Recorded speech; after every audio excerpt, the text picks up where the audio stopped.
If you're looking for an excuse to jump back into Fallout New Vegas, well, you might have just got it, because we just got a new DLC from modders. So if you want something to do with all of the incredible high quality releases we've seen over the past couple of weeks, introducing things such as real-time dialogue, the ability to pull up the PipBoy map whilst exploring, and one of the best armor mods for the game we've ever seen, well, you're in luck. The L15 is a new DLC-sized mod introducing a new world space that covers a section of the I-15 up to and around Baker. I won't be spoiling it here, and all the gameplay and quests mentioned are relatively early on, so you can go in spoiler free. But if you do want to go in completely blind and want the shortest possible answer to whether or not you should download this mod, it's yes, the L15 does a great job at capturing the feeling of New Vegas. In its quests, exploration, and world building, it's definitely worth a download and worth playing. There's around 20-ish hours of new content here, and you can start it all the same way you'd access the L15 in the post-game of Lonesome Road at the Mojave Outpost. But for the longer version, the L15 kinda came out of nowhere. Usually these DLC-sized mods, you're sat waiting years for them to release, and that's if they ever do. This however got its first trailer 9 months ago, and now you can play it. It's only been in development for around 15 months, but that doesn't mean it's unfinished or unpolished in any way.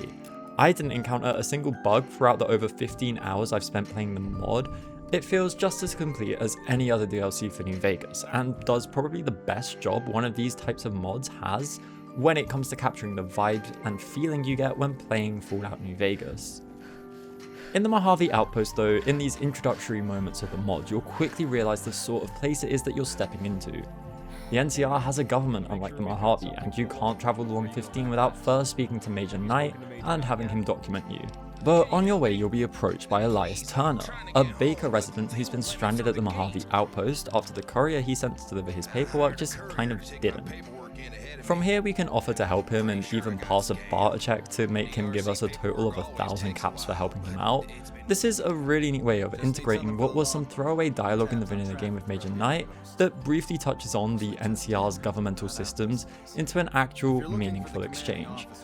This alone does a great job at getting the message across that the NCR bureaucracy is kind of obtuse with some of its methods, preventing us from starting this brand new quest mod because we haven't been registered. But after speaking to Major Knight, you can travel the L15. Although Elias's story is just what gets you into the L15, it's not really the main narrative here. That instead is something that you'll uncover as you play through the mod. The world space itself is really nice to explore. Just like the Mojave, it does have its spots of nothingness, but you can basically always see a destination on the horizon. It also avoids the pitfalls that most mods have when it comes to new world spaces, and that's having it feel moddy. There's no neon signs or assets that look out of place here. Most of them in the mod are actually vanilla, with custom texture work on some of them to fit the needs of the mod. That's not to say there aren't any new assets here. There are new weapons and armors, with each one having their own explanations as to why they're here in Baker and not say on the NCR front lines. The mod could have simply ignored the fact that some of the NCR troopers have different uniforms, but it didn't, and this type of attention to detail is continued throughout the entire mod's runtime. As a package, it feels incredibly authentic and at home with the rest of the base game. This consistency goes beyond just the style of the world, but it goes into the questlines as well. It strikes what I think to be the perfect balance between combat and dialogue for a Fallout mod. There's a myriad of quests here, both main and side, that have multiple approaches to them, allowing you to go about solving them in a variety of ways. Some don't have combat at all, and others will be solely focused around combat. You'll get your typical style of quests that you'd expect from New Vegas, but also some that are quite more in depth. All of these quests are aided by the incredible voice cast and world building done here. Well, I don't want to spend all day doing paperwork when I could be looking at magazines with very nice pictures of some very pretty ladies. In fact, there's nearly double the voice actors in this mod than there were in the base game of New Vegas. They all do incredible jobs as well. There was only one instance I can think of where you could tell a voice line was done in a different take from the rest of them. And when it comes to a mod of this scope, only having one instance of that is kind of amazing. It keeps you immersed in the world, and all of the characters feel believable. You have your tired NCR office workers who hate their jobs, and shady merchants that will stop at no moral line for a couple extra caps. But probably what's most important in making these characters feel believable is the diversity of opinions that these characters have. Oh no, there's a baby Deathclaw and a mother Deathclaw outside my door. I can't kill them because they're women and children. That's what you sound like. All cons are combatants. End of story. Some believe that NCR is the best bet for the Mojave and fully support them, but others are largely unbothered and don't care about what's going on over there. Some haven't even seen a Legionnaire before, and others think that the NCR should really be focusing on the Brotherhood instead of some men in skirts from Colorado. That doesn't mean, however, that the conflict in the main game has no impact on this mod.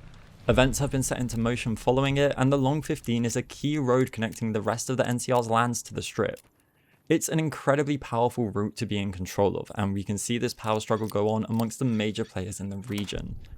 There are quests that will be set up from the very moment you enter the Long 15 and arrive at the Brahmin hitching post, a rest stop for many wandering traders we see in the base game, and it does a great job at creating intrigue and player motivation. Kinda crazy though. We haven't had raiders in this part of California for over a decade now. The gameplay balancing of this mod is also done really well, which is more of a task than you might think, considering that you can enter into it basically as soon as you leave Doc Mitchell's. Some early encounters with NPCs will have both skill and speech checks, allowing you to uncover extra dialogue if you haven't put the necessary skill points into a stat yet. Something this mod does that's significantly absent from the base game as well are reputation checks. When talking to NCR soldiers, you can use your existing NCR rank to press them for further information, or well, the opposite. They'll shut you down and tell you to go help out either around the NCR base in the region, or back in the Mojave before they'll talk to you more. This gives the player options in how they want to deal with situations, and the role playing here is so strong with this mod, it will definitely have you doing multiple playthroughs. The balancing in terms of combat is also done really well. There are areas that NPCs will warn you about, whether it's due to the types of creatures in the region or the threats you're about to face, ensuring that you won't be put in the type of situation where you'll be trapped in an area without it being your fault for not heeding the warnings. The content here is not only strong with its main story, but the side content as well. You also just kind of stumble across it as well. The layout of the world space here is really good at sort of having you find other locations on your way to, like, say, your quest objective. Some of the side content here also does a great job at just surprising you. There's a couple of quests here where I thought I knew what I was getting into, just for it to turn out to be something completely different, and it helps keep the experience fresh by changing things up every now and again. I think that overall this could easily be the strongest DLC sized mod for New Vegas we've received so far. It consistently had me immersed and just wanting to play it more. It's also something that I highly suggest you play for yourself. It recontextualizes the ending of Lonesome Road. You get to explore the area prior to dealing with Ulysses. Making that choice will have more weight now you know the people in the area. You'll spend time getting to know the people here and helping them out. They won't just be nameless ghouls anymore for you to gun down for some extra loot. So although it's not the longest or biggest quest mod, it's still got enough, if not more content than some of New Vegas' DLCs. It's a condensed, choice-rich experience. I couldn't recommend this mod more to anyone playing New Vegas at the moment. Right now, with all of the high-quality mods that have come out over the past couple of weeks, the Long 15 has easily earned a spot up there. As always though, if you've enjoyed, consider liking or subscribing. But with that being said, I hope to see you all next time. How we're guarding sand, like dying over miles of sand. It's not often we see civilians.